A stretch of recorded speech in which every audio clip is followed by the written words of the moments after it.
All right. Good afternoon, class. Good morning. Good evening. We are coming into our last couple lecture days for this class. This is our day 21 lecture. I'm going to go ahead and share my screen here as we're going over the course schedule. So this is our day 21 lecture. We're going to be looking over section 8.3. So we only have this one section we're covering today in this video. So it might be a little bit shorter as a result. That's okay. It just means we'll be done a little bit earlier, and that'll give you more time to work on other things as you need. All right. So we're going to cover 8.3 today. And then in tomorrow's day 22 video, we will wrap up the course material going into the last of chapter 8 where we will look at sections 8.4 and 8.5. All right. We also have our last set of homeworks are going to be coming up. Make sure you're looking out for those due dates and getting those completed as well. There will also be some drops that are applied towards the end of this class. So, as some reminders, 3 participation questions are going to be dropped for all students. 3 homeworks are going to be dropped for all students. And then after test 3 is graded, your lowest test score will be replaced by your highest test score. So essentially, you'll get a duplicate of whatever your best test grade is, and your worst test grade will be dropped. So you will still have 3 test grades from this class, all right? Now, that is not including the final exam. The final exam is separate from those 3 tests, okay? So all those drops will be applied in the coming week or two. So be watchful for that, and that will then update in Canvas and then correctly display what your grades are in the course. All right. So for this video, let's go ahead and get into section 8.3. And to just start, what we're doing here is, well, it's the same hypothesis testing that we did in the last video. We just want to look at an alternative method to do the same thing, giving us an alternate way to arrive at the same conclusion. And to do that, I want to first go to the whiteboard behind us, just kind of recap what we did in the last video from day 20. So we were looking at an example from the textbook where we have a city where they are trying to install new sewer pipes.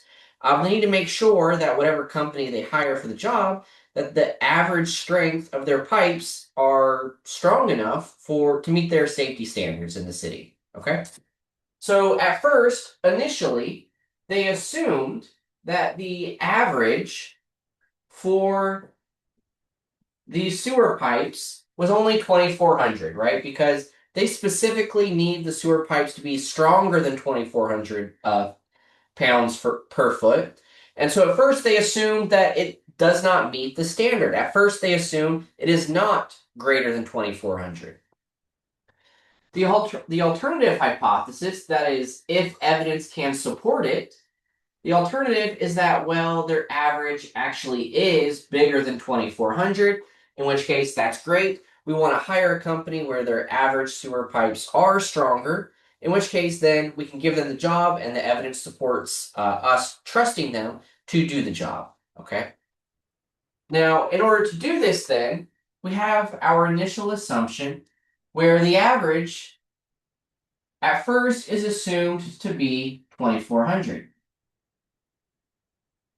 In order to reject this null hypothesis, what we assume to be true at first, we want evidence to show us that the average is actually far enough to the right. So this was a one-tailed test. We were testing, see if the average is far enough to the right and it's far enough into the upper tail region.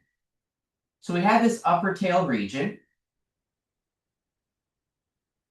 which has some probability alpha. All right. And depending on our confidence level, then, for example, 95% confidence, then alpha is 5%.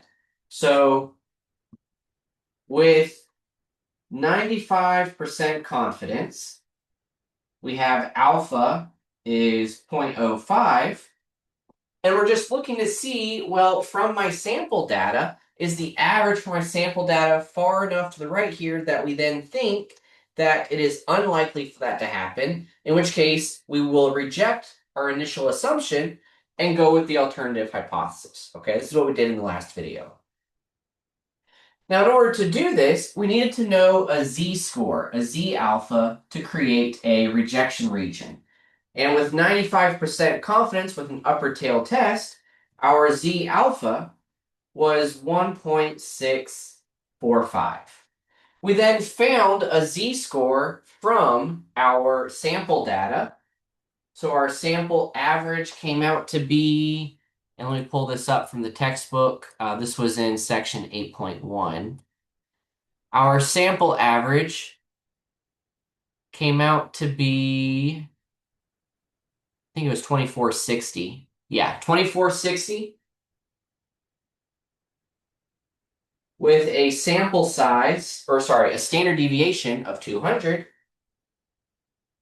and a sample size of 50. They looked at 50 different sections of the sewer pipe, and then we're checking the strength per, or the pounds per foot that the pipe could withstand before it would break. All right.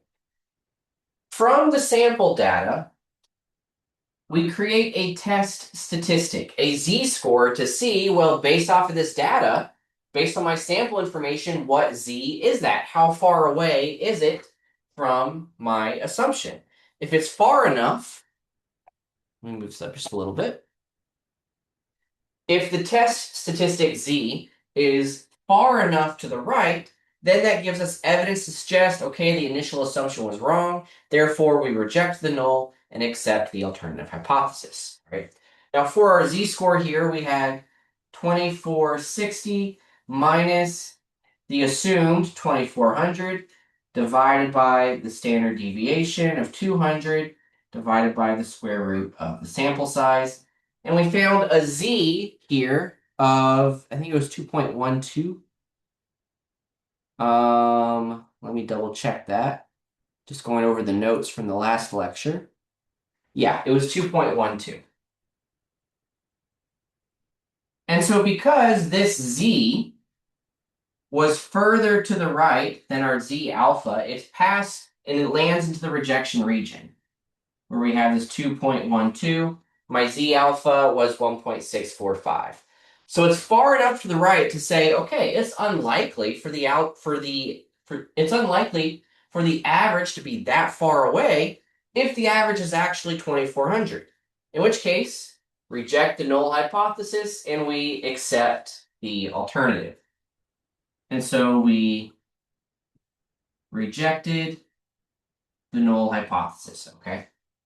Now, in order to understand, well, what z alpha should I use, we had a table from the textbook which tells us what z's we look for depending on, is it a 90% confidence, 95% confidence, or a 99% confidence, all right? The issue, however, is, well, what if I have a different confidence level? What if I want 97% confidence or 92% confidence? If it's some other confidence level, that table does not help me to know what z alpha to pick, at least not immediately. Now, we could go to the normal z table and look for a z that would correspond to that confidence level, but that becomes a lot of extra work and becomes a more tedious process. So if we have a confidence level which is some different number, what can we do instead? We can look for what is called a p-value. So what is the p-value? Well, the p-value is this idea of, well, how significant is the test statistic? How significant is my z-value? Is it a rare z-value? Is it a common z-value? Like, what is the probability of getting that z? And so for this question, instead of thinking about a z alpha, we can rephrase the exact same question and ask instead, well, forget about trying to create a rejection region. I just want to know, how rare is it to have a sample average this far out? What's the probability of that? And so to calculate a p-value for this question, and let me switch colors here. The p-value is equal to the probability of having a z-value, which is greater than or equal to the z-value we get from the test statistic. So test statistic. All right. And so what we're saying here is, okay, well, I got my sample data, and yeah, it's got a z value, which is kind of far away. But what is the probability of this blue region? What is the probability of having an average, which is this far out, if the average is actually 2400? Is it unlikely? Is it common? How do we know? We're looking for this probability. Well, this we can do based off what we already know from past chapters. To find this p-value, I know the entire right side is 50%. The entire right side is 0.5. So to find this p-value then, this is going to be 0.5 minus what we get from the table, the z-table, for 2.12. Since after all, the table, this table value, will tell me what is the percentage for this region between the average up to some z-value. That's what the z-table does. So if we go to the z-table, and I'll share my screen here. Sharing my screen, here we go. This is going to be in the appendix. So appendix B, we have the normal curve area tables. And so when my z is 2.12, like we have on the board, what is the probability? What is the area of the shaded region between the middle up to that z value? Well, if I'm looking for 2.12, I have here, this is 2.10, 0.11, 0.12, right? This should be 0.12, yeah. 2.10, 2.11, 2.12. We have here 0.4830. 0.4830. And so using the z-table, I can find the percentage for, well, what's the probability of having something between the middle up to the z value, subtract that from 50%, and then we can actually find this tail piece that we're looking for.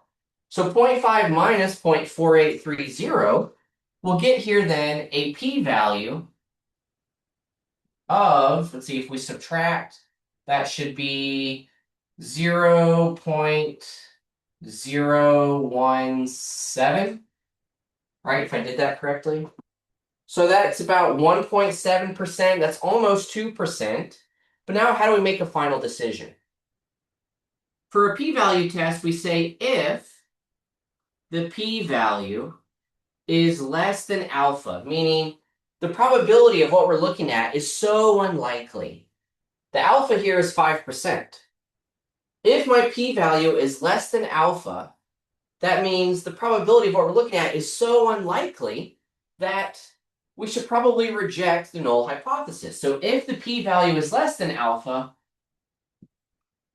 reject the null hypothesis. Otherwise, if the p-value turns out to be larger than alpha, then we will keep the null hypothesis, okay?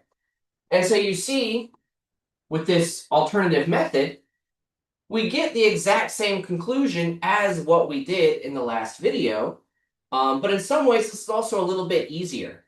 I don't have to create a rejection region. I don't have to find a z alpha, right? But this also very easily tells me what would the answer be for different confidence levels. If, for example, I have a 98% confidence, then my alpha is 0.02. Well, my p-value is still smaller than alpha, so even with 98% confidence, I would still reject the null hypothesis. That's pretty good, right? Before, I didn't know what we would do with a 98% confidence level. We only had an answer for 95%. But a p-value allows me to compare this with any alpha for any confidence level very quickly without having to find a rejection region, all right? So in a lot of ways, this is actually a faster, easier method than what we did in the last video, okay? But we also see, if I change this to a 99% confidence, now my alpha is 0.01. So look at these different tests. With 95% confidence, we rejected the null hypothesis with 98% confidence. We also rejected the null hypothesis. But now that I go to 99% confident, that becomes a very high bar to difficult. And so we require that the data needs to be even more extreme in order to be 99% confidence. I would need an average that is so far out here that even with 99% confidence, it's far enough away that we think we should reject the null. But in this case, my p-value is only 0.01. It's not less than 1. It's not less than alpha for 99%. And so as I change the confidence level, this can actually change the result of the test. Now we have a question of, well, should we actually reject the null or keep the null hypothesis? Am I making a mistake here? It's possible maybe we're making an error, right? It is possible to keep the null hypothesis when we shouldn't, but it all just depends on what level of confidence we want here, and that then may change our alphas and then change our final decisions here. Okay, so this is the idea behind a p-value. Now, what I want to next show us is some business from the textbook here. So going back to section 8.3 for p-values, and I'll share my screen here as we're talking about this. All right, so sharing my screen, here we go. Okay, so what is a p-value? This is an observed significance level for a specific statistical test, which the hypothesis test, like we just did. This is the probability that if the null hypothesis is true, we assume it's true to begin with, this is the probability of observing a value of the test statistic that is at least as contradictory to the null hypothesis and supportive of the alternative as the actual one computed from the sample data. Now, the wording here is kind of confusing.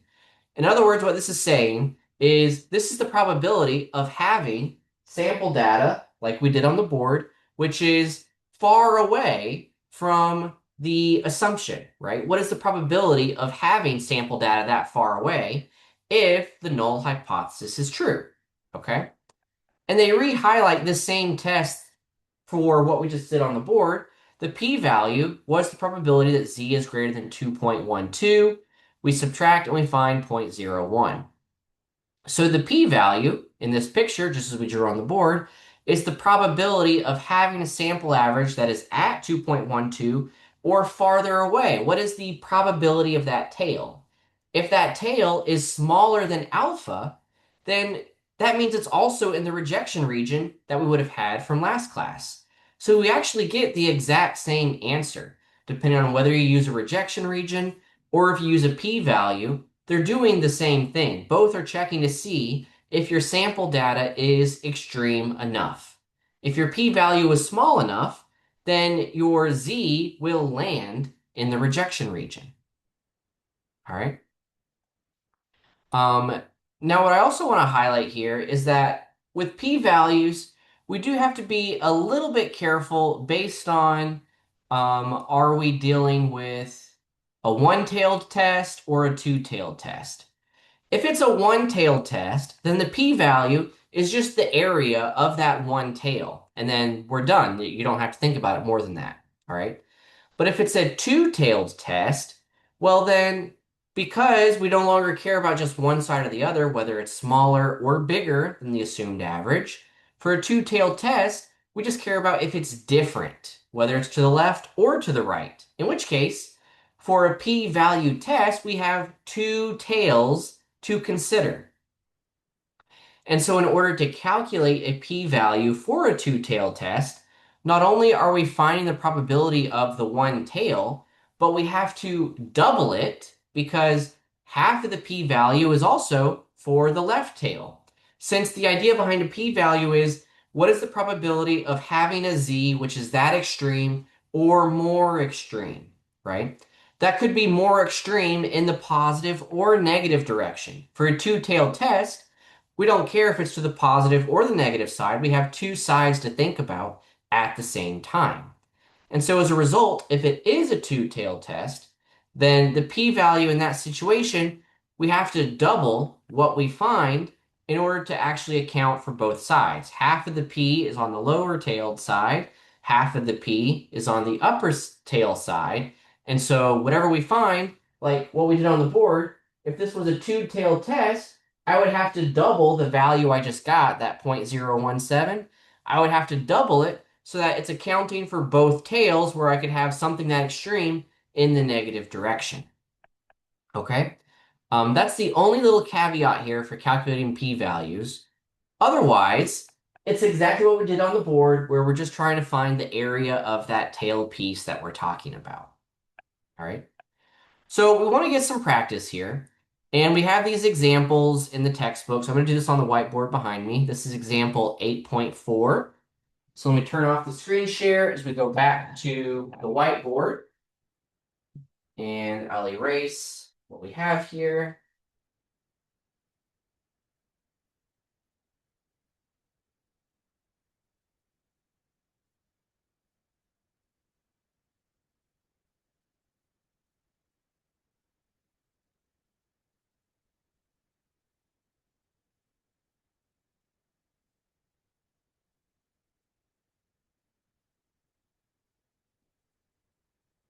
All right. So for this new tail, or this new test, this new example, we're going to do a p-value test. All right.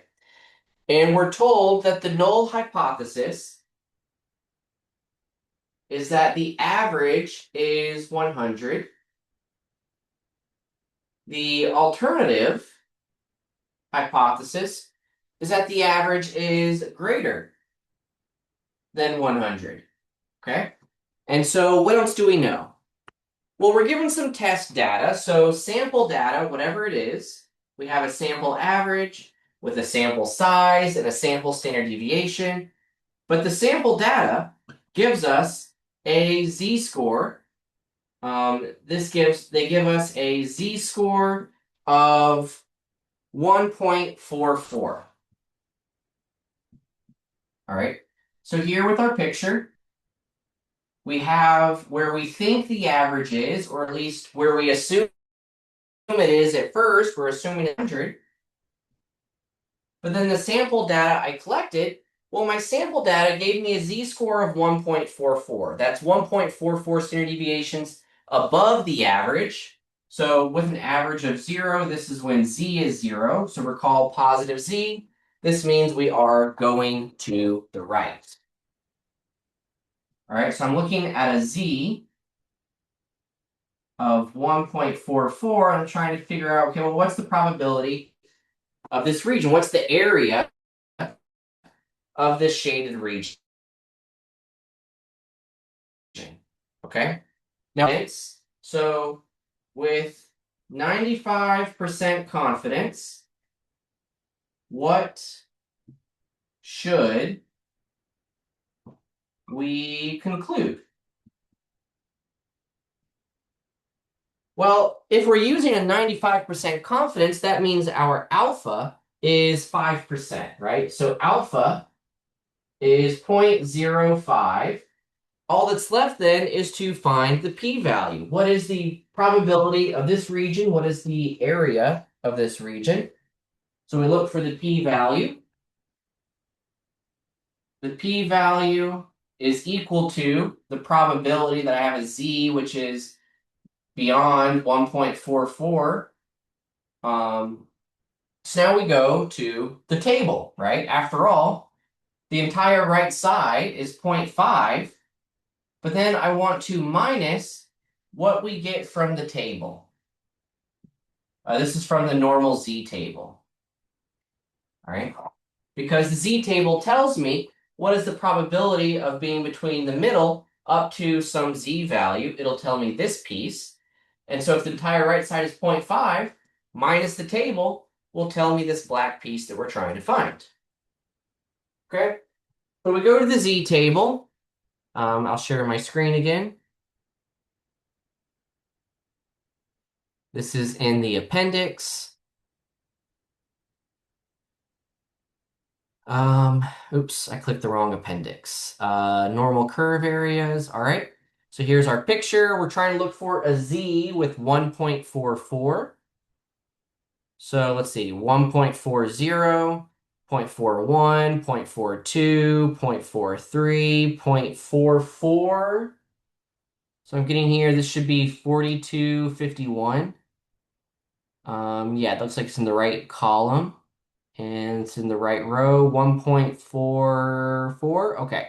So 0.4251, I'm writing this on the board. 0.4251.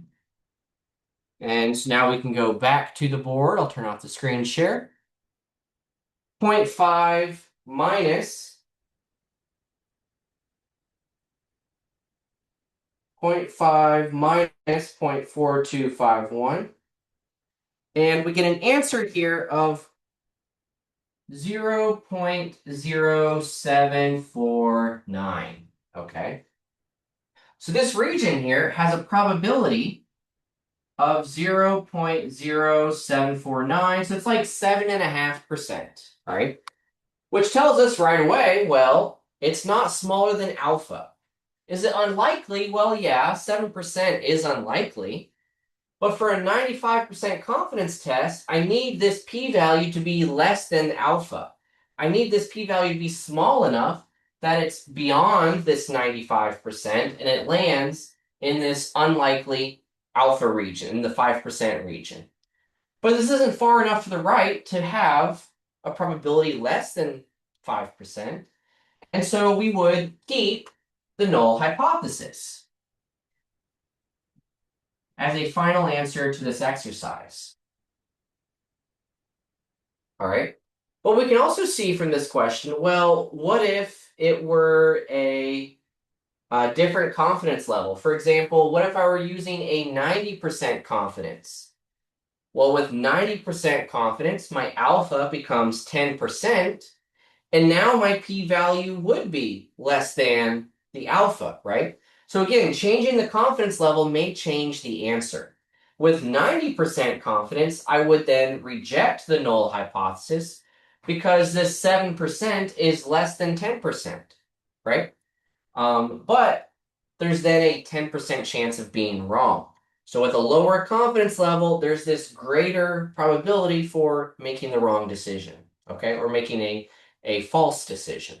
So we got to be careful about, you don't want to just lower the confidence level forever and ever, because that's increasing the likelihood of making a incorrect decision, okay? But this is our full example here of using a p-value. All right.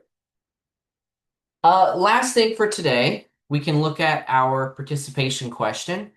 This is participation day 22. So let me share my screen here in Canvas. Participation day 22. So we're looking at another one-tailed test. This is actually the same hypotheses that we were just using on the board. The null hypothesis, the average is 100. The alternative is that the average is larger than 100. And now we're given test data. This is from the sample data, where my z-score is 2.2. Well, how do I find a p-value? My p-value, because it's a one-tailed test, my p-value equals the probability of my z being that far out or further extreme. So it's the probability of a z being greater than 2.2 or equal to 2.2. But being that far away, what is that probability? Okay. Same process as before. The entire right side of the graph is 50%. So that's going to be 0.5 minus, let me put in equal sign here. All right.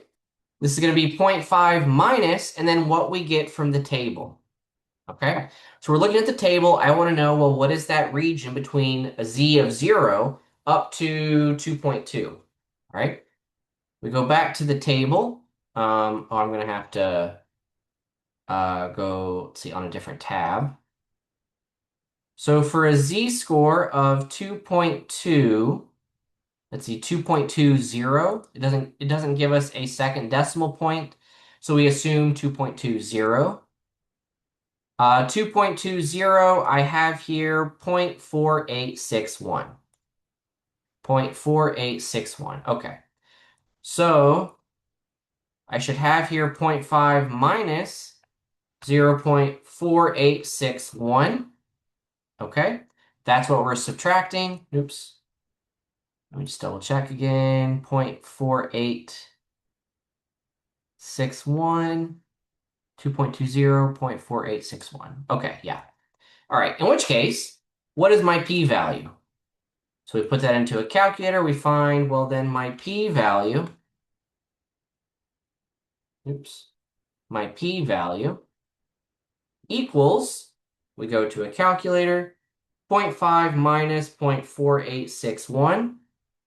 It equals 0.0139. So that's almost 1%. That's pretty small. Now we're using an alpha of 0.03. Well, my p-value is smaller than the alpha, so it is extreme enough, it is unlikely enough. Therefore, we can reject the null hypothesis. So should we reject the null hypothesis? Our answer here is yes. We reject the null hypothesis. That's h sub 0, or you can write null h. Either way, we reject the null hypothesis. And that is our answer for today's participation question. All right. So a little bit shorter here today as we're only covering one textbook section. Tomorrow's lecture video, our last lecture video, will be covering two textbook sections, so it may be a little bit longer. Of course, as always, if you have any questions, feel free to email me, come by office hours. By all means, let me know, and I'm happy to help try to share some step-by-step explanations for any of the problems you might be having. Otherwise, I wish you the best of luck. I will see you in the next video. Have a great day.